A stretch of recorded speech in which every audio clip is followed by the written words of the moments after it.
নম্বরে দ্বাদশ অধ্যায় পারিবারিক ও আত্মকর্মসংস্থানমূলক উদ্যোগের হিসাব। পারিবারিক হিসাব ব্যবস্থা। পরিবার একটি অনুরূপভোগী চলমান প্রতিষ্ঠান। অন্যান্য প্রতিষ্ঠানের মতো পরিবারের আর্থিক লেনদেন সংগঠিত হয়, তাই নির্দিষ্ট আয়ের মধ্যে সুখী জীবনযাপন করার জন্য পরিবারের হিসাব নিকাশ অত্যন্ত গুরুত্বপূর্ণ। পারিবারিক বাজেট।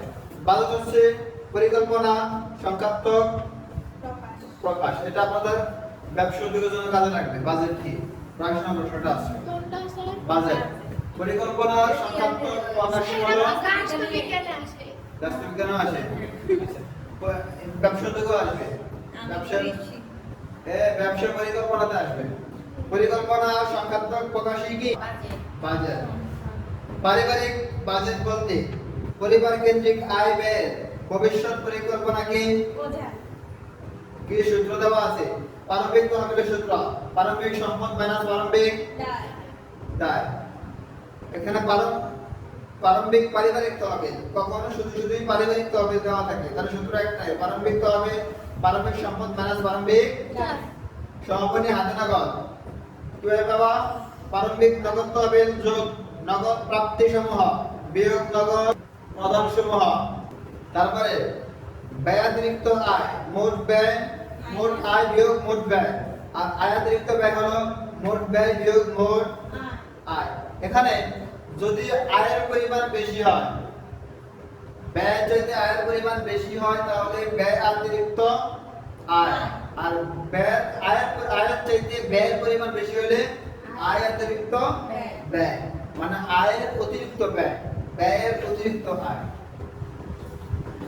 সমাপনী পারিবারিক তহবিল, প্রারম্ভিক পারিবারিক তহবিল যোগ ব্যয়াতিরিক্ত আয় অথবা প্রারম্ভিক পারিবারিক তহবিল বিয়োগ আয়াতিরিক্ত ব্যয়, দুটাই হবে।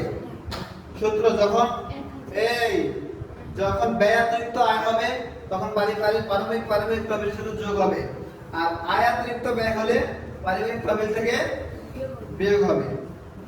একটা অঙ্ক দেওয়া আছে জনাব তানভীর আলমের মাসে, এটা আলাদা করতে হবে। পারিবারিক তহবিল, পারিবারিক সমাপনী নগদ তহবিলের পরিমাণ, আর হলো পারিবারিক উদ্বৃত্ত আয় ঘাটতি বা উদ্বৃত্তের পরিমাণ। পারিবারিক তহবিল কিভাবে করছে দেখো, পারিবারিক সম্পদ থেকে পারিবারিক দায়গুলো বিয়োগ করছে। পারিবারিক দায় বিয়োগ করলে কত পাওয়া যায়? 3 লক্ষ টাকা। তারপরে পারিবারিক নাম্বার নগদ তহবিলের পরিমাণ, নগদ তহবিলের পরিমাণ নির্ণয় করতে হয় কিভাবে? প্রাপ্তি একদিকে রেখে প্রদান আরেকদিকে রেখে। প্রাপ্তির চাইতে প্রদানের পরিমাণটা কম হবে, প্রাপ্তির চাইতে প্রদানের পরিমাণটা কম হবে, তাহলে হলো নগদ তহবিল। আর আয় ব্যয় বিয়োগ তো বুঝেই, আয়ের চাইতে ব্যয়গুলা বিয়োগ করবা। আয় থেকে ব্যয়গুলা বিয়োগ করলে যদি রেজাল্টটা প্লাসের আসে তাহলে আয়ের চাইতে ব্যয় বিয়োগ করে, আয় থেকে ব্যয় বিয়োগ করে যদি রেজাল্ট প্লাসের আসে তাহলে ব্যয়াতিরিক্ত আয়। স্যার আয়ের উদ্বৃত্ত দিলে হয় না? আয়ের উদ্বৃত্ত দিলেই হয়। তাহলে এত বড় করে করে। আর যদি রেজাল্ট মাইনাসের আসে আয়ের ঘাটতি অথবা ব্যয়াতিরিক্ত আয়াতিরিক্ত ব্যয়। স্যার ওটা বলাই লাগে। ঠিক আছে, আয়ের ঘাটতি বা আয়ের উদ্বৃত্ত লেখা। এটা মোটামুটি এর মাধ্যমে আমাদের হিসাব বিজ্ঞান শেষ।